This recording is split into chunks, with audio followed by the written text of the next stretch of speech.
Según la psicología, hay conductas que muchas personas defienden como si fueran rasgos fijos de su personalidad.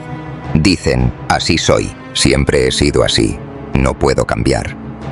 Pero lo que casi nunca se les explicó es que muchas de esas conductas no nacieron con ellas, no son identidad, son respuestas, son adaptaciones, son huellas profundas de experiencias que ocurrieron cuando la mente todavía se estaba formando, cuando eras pequeño, cuando no tenías control, cuando no podías elegir. La psicología moderna es clara en esto. El trauma no siempre se manifiesta como un recuerdo doloroso o un evento evidente. Muchas veces se manifiesta como una forma de ser, como una manera de reaccionar, como una personalidad silenciosa que en realidad es un sistema de defensa activo las 24 horas. Una de esas conductas es pensar demasiado cuando alguien es amable contigo. No pensar de forma curiosa, sino pensar de forma ansiosa. Analizar cada palabra, cada gesto, cada intención. No disfrutar el momento. No relajarte. Sentir que algo no encaja. Y no es porque seas desconfiado sin razón. No es paranoia, es memoria emocional. Cuando una persona no está acostumbrada a recibir algo sin condiciones, su cerebro no sabe cómo procesar la amabilidad genuina. Si en algún momento de tu infancia el afecto estaba ligado al comportamiento, al rendimiento, al silencio o a la obediencia, tu mente aprendió una regla muy peligrosa. Nada bueno es gratuito, todo tiene un precio. Por eso hoy, cuando alguien te trata bien, tu sistema nervioso no se calma, se activa. No porque no quieras confiar, sino porque en el pasado la amabilidad fue seguida por exigencias, decepciones o abandono. El cerebro no distingue entre pasado y presente cuando se trata de protección. Solo reconoce patrones, y cuando detecta uno que antes terminó en dolor, responde con hipervigilancia. Piensas demasiado no porque seas complicado, sino porque una vez confiar fue peligroso. Otra conducta profundamente ligada al trauma es disculparte incluso cuando no hiciste nada mal. Decir perdón, como reflejo automático. Pedir disculpas por existir, por hablar, por preguntar, por sentir. Esto no es educación extrema ni humildad exagerada. Es aprendizaje emocional. En muchos entornos infantiles, el niño aprende que la culpa es una forma de control. Aprende que cuando algo va mal, alguien tiene que cargar con eso, y muchas veces ese alguien era él. Se le culpaba por emociones ajenas, por conflictos que no entendía, por tensiones que no provocó. Con el tiempo, el cerebro infantil llega a una conclusión silenciosa. Si asumo la culpa, evito algo peor. Ese niño crece. Y el adulto que surge de ahí se disculpa para reducir peligro, para calmar el ambiente, para anticiparse al rechazo. No porque sea débil, sino porque su sistema nervioso fue entrenado para sobrevivir así. También está la dificultad para recordar partes de la infancia. Vacíos, huecos, años borrosos, sensación de que algo falta. Mucha gente cree que esto significa que no pasó nada importante. Pero la psicología explica exactamente lo contrario. Cuando un niño vive experiencias emocionales que no puede procesar, que lo sobrepasan, que lo confunden o lo hieren profundamente, el cerebro activa un mecanismo de emergencia. No guarda el recuerdo de forma accesible, lo encapsula, lo bloquea, no por fragilidad, sino por supervivencia. Recordar habría sido demasiado. Así que el cerebro eligió seguir funcionando sin mirar atrás. Esa es una de las formas más silenciosas del trauma. No grita, no se muestra, simplemente borra. Pero lo que no se recuerda conscientemente sigue influyendo. Se manifiesta como ansiedad sin causa aparente, como dificultad para conectar emocionalmente, como una sensación constante de vacío o desconexión. No recordar no significa que no dolió, significa que dolió tanto que fue necesario apagarlo. A esto se suma la incapacidad de aceptar cumplidos con naturalidad. Cuando alguien te reconoce, te elogia o valora algo de ti, algo dentro se encoge, te incomoda, lo minimizas, cambias el tema, te restas importancia. No es modestia, no es humildad, es aprendizaje defensivo. Muchos niños aprendieron que destacar era peligroso, que ser visto traía consecuencias, que la atención no siempre era segura. Entonces desarrollaron una estrategia silenciosa: hacerse pequeños, no llamar la atención, no brillar demasiado. Esa estrategia funcionó en su momento.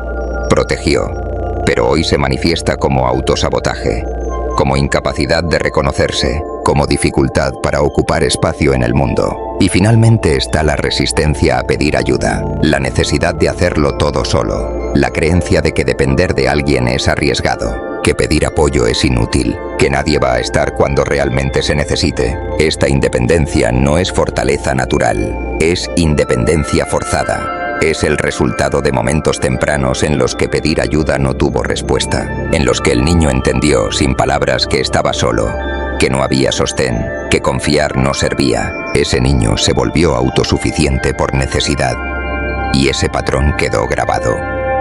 Hoy se traduce en adultos que cargan todo solos, que no saben pedir, que se quiebran en silencio, que funcionan hacia afuera mientras por dentro se sienten agotados. Nada de esto habla de debilidad. Habla de adaptación, habla de un sistema nervioso que hizo lo necesario para sobrevivir, de una mente que encontró soluciones cuando no había opciones. El problema no es que estas conductas existan, el problema es que muchas personas siguen viviendo como si aún fueran ese niño, como si el peligro siguiera presente, como si el pasado no hubiera terminado. La psicología no busca culpar, busca comprender. Porque solo cuando entiendes por qué eres como eres, puedes decidir qué conservar y qué soltar. Pero lo que no se recuerda conscientemente sigue influyendo.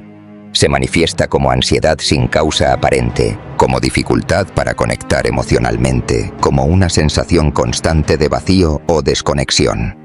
No recordar no significa que no dolió, significa que dolió tanto que fue necesario apagarlo. A esto se suma la incapacidad de aceptar cumplidos con naturalidad.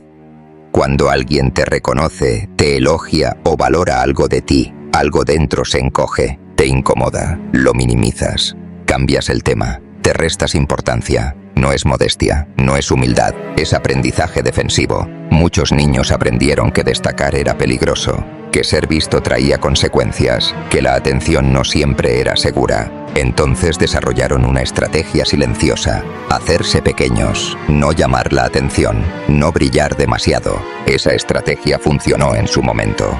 Protegió, pero hoy se manifiesta como autosabotaje, como incapacidad de reconocerse, como dificultad para ocupar espacio en el mundo. Y finalmente está la resistencia a pedir ayuda, la necesidad de hacerlo todo solo, la creencia de que depender de alguien es arriesgado, que pedir apoyo es inútil, que nadie va a estar cuando realmente se necesite. Esta independencia no es fortaleza natural, es independencia forzada. Es el resultado de momentos tempranos en los que pedir ayuda no tuvo respuesta, en los que el niño entendió sin palabras que estaba solo, que no había sostén, que confiar no servía. Ese niño se volvió autosuficiente por necesidad, y ese patrón quedó grabado. Hoy se traduce en adultos que cargan todo solos, que no saben pedir, que se quiebran en silencio, que funcionan hacia afuera mientras por dentro se sienten agotados. Nada de esto habla de debilidad. Habla de adaptación, habla de un sistema nervioso que hizo lo necesario para sobrevivir, de una mente que encontró soluciones cuando no había opciones. El problema no es que estas conductas existan, el problema es que muchas personas siguen viviendo como si aún fueran ese niño, como si el peligro siguiera presente, como si el pasado no hubiera terminado. La psicología no busca culpar, busca comprender. Porque solo cuando entiendes por qué eres como eres, puedes decidir qué conservar y qué soltar. Estas respuestas te protegieron, te mantuvieron a salvo, te ayudaron a llegar hasta aquí, pero eso no significa que tengan que gobernar tu vida para siempre. Sanar no es borrar el pasado, es dejar de vivir desde él y reconocer que aquello que creíste personalidad fue, durante mucho tiempo, una forma de sobrevivir. Con el paso del tiempo, estas adaptaciones se vuelven tan automáticas que la persona deja de cuestionarlas. Ya no recuerda cuándo empezaron, solo sabe que siempre ha sido así, siempre pensando de más, siempre anticipando reacciones, siempre cuidando lo que dice, siempre cargando con más de lo que le corresponde. Y lo más silencioso del trauma es justamente eso, no se siente como una herida abierta, se siente como normalidad, como rutina, como identidad. La mente humana es extraordinaria para ajustarse al entorno, especialmente la mente de un niño. Un niño no puede huir, no puede confrontar, no puede racionalizar lo que sucede. Entonces se adapta, aprende a leer el ambiente, aprende a intuir estados de ánimo, aprende a callar cuando hablar es peligroso, aprende a observar más que a expresarse. Ese niño se vuelve perceptivo, sensible, atento. Y aunque estas cualidades parecen virtudes, nacieron de la necesidad, de la tensión constante, de la sensación de que algo podía salir mal en cualquier momento. Con el tiempo, el cuerpo aprende a vivir en alerta. El sistema nervioso se ajusta a ese estado como si fuera el estándar. No hay relajación profunda, no hay descanso emocional completo. Incluso en momentos tranquilos, hay una vigilancia sutil, casi imperceptible, que nunca se apaga del todo. Por eso muchas personas con este tipo de historias sienten que no saben relajarse de verdad. Están sentadas, pero no descansan. Están en silencio, pero la mente no se calla.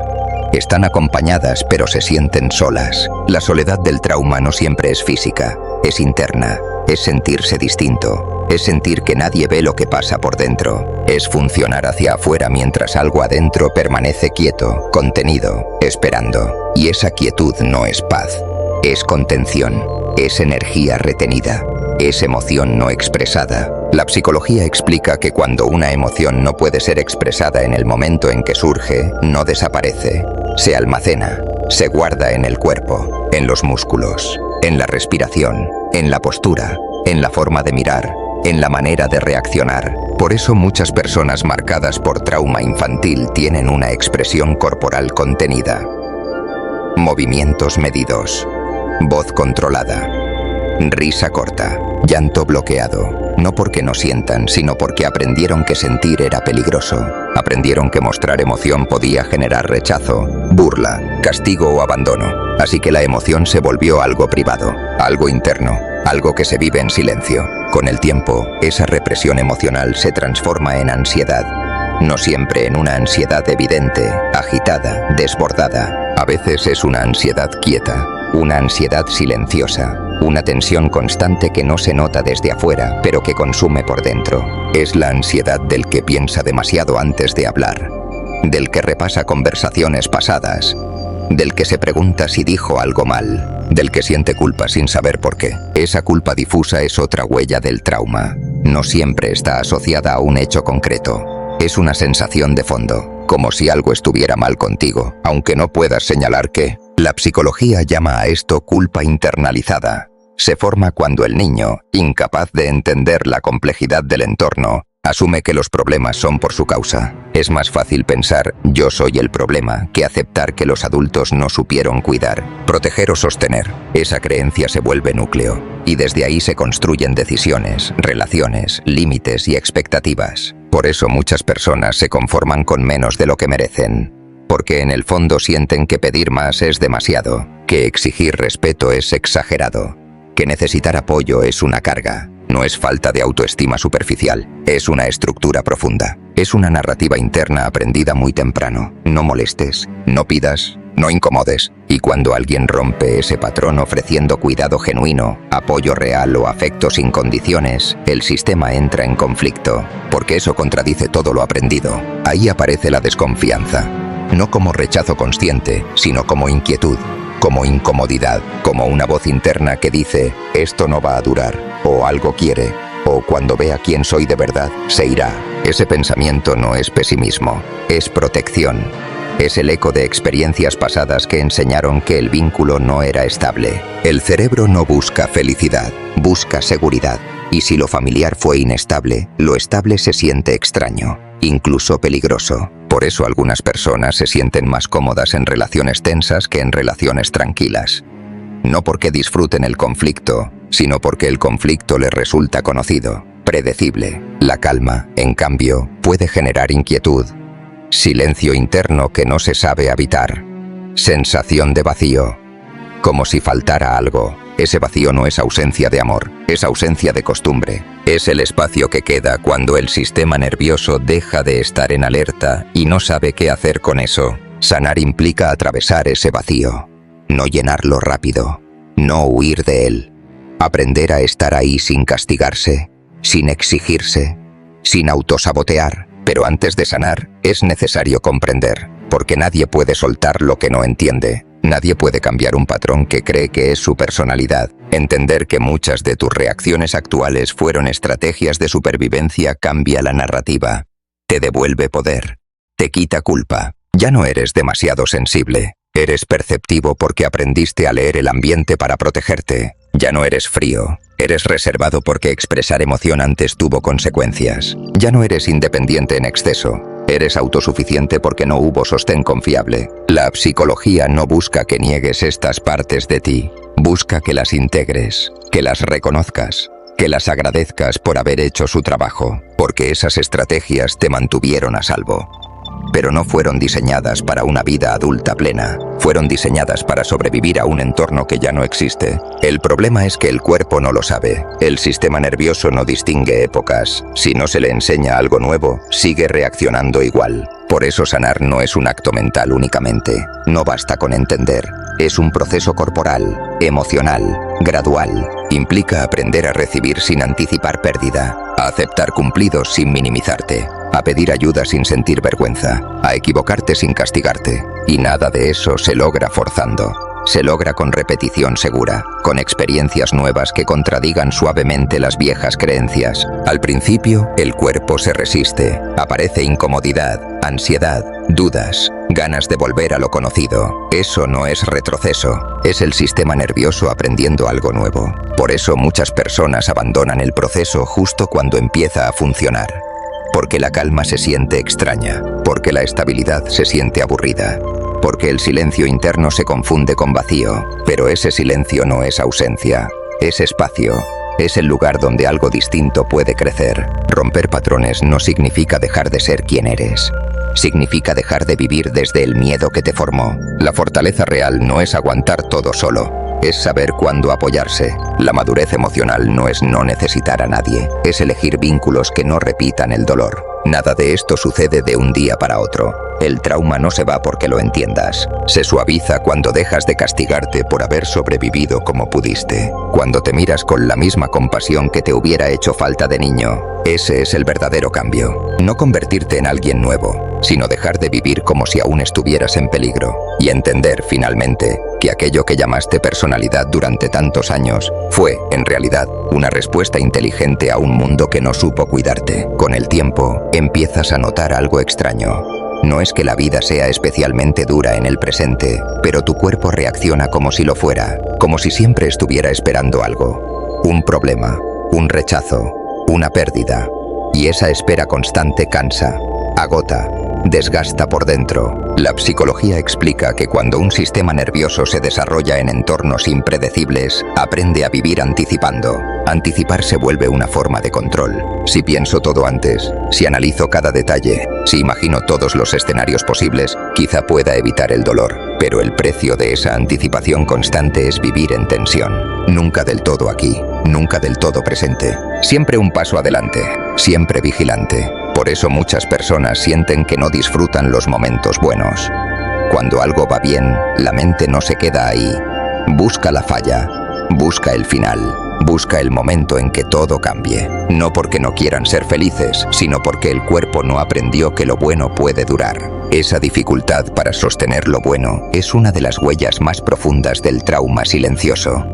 No se trata de sabotear conscientemente, es un reflejo. Es el cuerpo diciendo, no te relajes demasiado, antes dolió. Y cuando no puedes relajarte, tampoco puedes confiar del todo, no en los demás, no en ti. Empiezas a dudar de tus propias emociones, de tus reacciones, de tus necesidades. Te preguntas si estás exagerando, si estás pidiendo demasiado, si deberías sentir menos. Ese autocuestionamiento constante no es pensamiento crítico sano. Es una consecuencia directa de haber crecido en entornos donde tus emociones no fueron validadas, donde sentir era incómodo para otros, donde tu tristeza era minimizada, donde tu miedo era ignorado. Así aprendiste a dudar de ti antes que del entorno. La psicología llama a esto desconfianza interna. No confiar en tu percepción, no confiar en tu intuición, no confiar en que lo que sientes tiene sentido. Y esa desconfianza te vuelve dependiente de la aprobación externa. No porque quieras atención, sino porque necesitas confirmación. Necesitas saber si estás bien, si no estás exagerando, si no estás siendo demasiado. Pero al mismo tiempo, cuando llega la validación, no sabes qué hacer con ella. La rechazas, la minimizas, la descartas, porque aceptar que mereces algo bueno contradice años de aprendizaje silencioso. Ese conflicto interno es agotador. Una parte de ti quiere ser visto. Otra parte tiene miedo de serlo. Una parte anhela cercanía. Otra parte se prepara para la pérdida. Vivir así es vivir dividido, no por elección, sino por protección. Y en esa división interna, muchas personas desarrollan una identidad basada en el control. Control emocional, control de imagen, control de reacciones. Control de palabras. No dicen lo que sienten, dicen lo que no genera problemas. No piden lo que necesitan, piden lo que no incomoda. No muestran su vulnerabilidad, muestran fortaleza funcional. Esa fortaleza es admirada por otros, pero pocas veces entendida, porque nadie ve el costo interno. Nadie ve el cansancio emocional. Nadie ve el dolor silencioso. La persona se vuelve confiable para todos, menos para sí misma. Siempre disponible, siempre resolviendo, siempre sosteniendo. Y cuando finalmente se detiene, cuando el cuerpo ya no puede más, cuando aparece el agotamiento profundo, muchos no entienden qué pasó. Si siempre pudo, dicen, si siempre fue fuerte, pero la fuerza basada en trauma no es infinita, es resistencia. Y toda resistencia sostenida sin descanso termina rompiéndose. Por eso el cuerpo empieza a hablar, a través de ansiedad, de insomnio, de tensión muscular, de fatiga constante, de sensación de vacío. No es debilidad, es el cuerpo pidiendo algo que nunca recibió, seguridad sostenida. La sanación empieza cuando dejas de pelear con estas reacciones y comienzas a escucharlas. Cuando entiendes que no están ahí para sabotearte, sino para protegerte de un peligro que ya pasó. No se trata de eliminar estas partes de ti, se trata de actualizarlas. Demostrarle a tu sistema nervioso que el presente es distinto, que ahora tienes opciones, que ahora puedes elegir. Eso implica algo muy difícil para quien creció en supervivencia. Bajar la guardia poco a poco, no de golpe, no forzado, poco a poco. Implica permitirte recibir sin devolver inmediatamente. Implica quedarte cuando el impulso es huir. Implica no justificarte todo el tiempo. Implica tolerar la incomodidad de no controlar todo. Y esa incomodidad no significa que estés haciendo algo mal. Significa que estás saliendo de un patrón antiguo. El trauma siempre intenta llevarte de vuelta a lo conocido, aunque lo conocido duela, porque lo desconocido genera incertidumbre. Pero crecer emocionalmente es aprender a tolerar esa incertidumbre sin regresar al autosabotaje. Aprender que puedes equivocarte y seguir siendo querido. Aprender que puedes necesitar y no ser una carga. Aprender que puedes descansar y no perder valor. Nada de esto se aprende intelectualmente. Se aprende a través de experiencias nuevas, repetidas, seguras. Por eso el proceso es lento, no lineal. A veces parece que retrocedes, pero no retrocedes. Estás integrando. Cada vez que eliges no disculparte cuando no hiciste nada mal, estás reescribiendo una regla interna. Cada vez que aceptas un cumplido sin minimizarte, estás ocupando espacio. Cada vez que pides ayuda, aunque tiemble el cuerpo, estás enseñando algo nuevo a tu sistema nervioso. Y cada una de esas acciones, por pequeña que parezca, es un acto de reparación. No se trata de convertirte en alguien extrovertido si eres introspectivo. No se trata de dejar de ser sensible. No se trata de borrar tu historia. Se trata de dejar de vivir desde el miedo que esa historia dejó. La sensibilidad no es el problema. La hipervigilancia sí. La introspección no es el problema. El autoataque sí. La independencia no es el problema. El aislamiento sí. Cuando empiezas a diferenciar eso, algo se acomoda por dentro.